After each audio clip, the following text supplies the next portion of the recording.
Content creation आजकाल जवळपास सगळ्यांनाच पैसे आणि फेम कमवण्याचा सोपा मार्ग वाटतोय. म्हणून जवळपास प्रत्येकाच जणांना कंटेंट क्रिएशन हे सुरू केलेलं आहे. पण लोक सुरू तर करतात, काही दिवस व्हिडिओजही टाकतात आणि त्यानंतर मग शांत होऊन जातात. मग त्यांना आळस यायला लागतो, मग त्यांना त्रास व्हायला लागतो, ते बर्नआउट व्हायला लागतात. का बरं असं होतं? याचं रिझन सोपं आहे.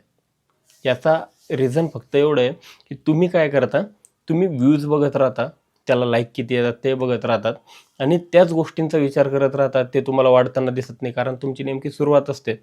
म्हणून तुम्ही काय करता, टेन्शन घेता, स्ट्रेस घेता आणि हळूहळू त्याच्यामुळे तुमचे व्हिडिओज बनवणं होत नाही आणि ते इम्प्रूव्ह तर करणं होतच नाही. म्हणून तुम्ही त्या गोष्टी सोडून देतात. त्याच्या उलटं तुम्हाला करायचं आहे. तुम्हाला व्ह्यूज आणि लाईक्स हे बघायचेच नाही आहेत. तुम्हाला लक्ष द्यायचं आहे, व्हिडिओ माझे कसे इम्प्रूव्ह करता येतील. पहिली गोष्ट, स्क्रिप्ट ध्यान द्यायचं आहे. जे सुरुवातीला तुम्ही डायरेक्ट बोलून व्हिडिओ बनवत असाल मे बी, तर त्याची अगोदर एक स्ट्रक्चर ॲटलिस्ट असायला पाहिजे, की तुम्हाला व्हिडिओमध्ये पॉईंट्स कोणकोणते बोलायचे आहेत. पहिली गोष्ट ती झाली. त्यानंतर जर तुम्ही स्टोरी टेलिंग जर ॲड करू शकत असले स्क्रिप्टमध्ये, तर ती अजून एक बेटर गोष्ट, बेटर म्हणजे वन ऑफ द बेस्ट गोष्ट आहे.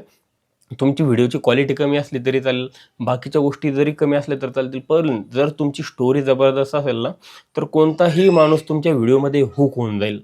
कारण कोणालाही एक स्टोरी ऐकायला खूप इच्छा असते, की या स्टोरीची सुरुवात अशी झाली, तर याचा एंड नेमका काय असणार? तर ही खूप गोष्ट लोकांना एक पकडून ठेवते, हुक करून ठेवते. त्यानंतर महत्त्वाची गोष्ट, की तुम्ही त्याच्यामध्ये अजून ॲड करू शकता व्हिडिओ इम्प्रूव्हमेंट, ऑडिओ इम्प्रूव्हमेंट आणि डिझायनिंग. म्हणजे तुमचं थंबनेल कसं डिझाइन करत आहे आणि टायटल कसं डिझाइन करत आहेत.